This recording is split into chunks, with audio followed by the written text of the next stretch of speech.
Hello दोस्तों, नमस्ते, प्रणाम। मैं संजय निषाद आप सभी का स्वागत करती हूँ अपने यूट्यूब चैनल पर। और आज हम लेके आए हैं कजरी गीत। कैसा लगेगा कमेंट में ज़रूर बताना और लाइक शेयर सब्सक्राइब जरूर करना।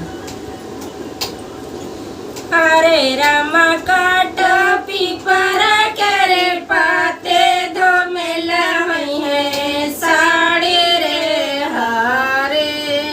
हरे रामा काटो पीपरा करे पाते दो मेला है साड़ी रे हारे।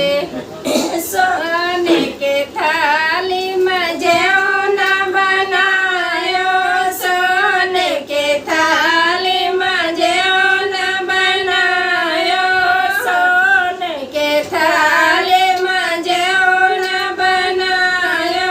हरे राम जय गाय कृष्ण मोरा रे दो मेला होइगे साड़े रे हारे। हरे राम जय गाय कृष्ण मोरा रे दो मेला होइगे साड़े रे हारे। हरे राम काटो पेपर के पाते दो मेला होइगे साड़े रे हारे। हरे राम काटो पेपर के पाते दो मेला होइगे साड़े रे हारे।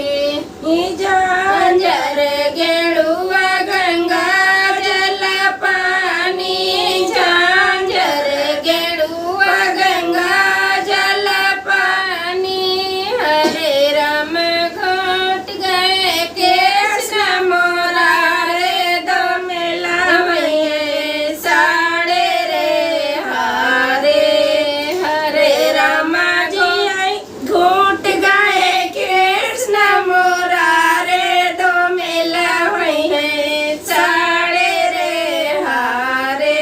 हरे राम काटो पेपर के पाते दो मेला होइगे साड़े रे हारे। हरे राम काटो पेपर के पाते दो मेला होइगे साड़े रे हारे।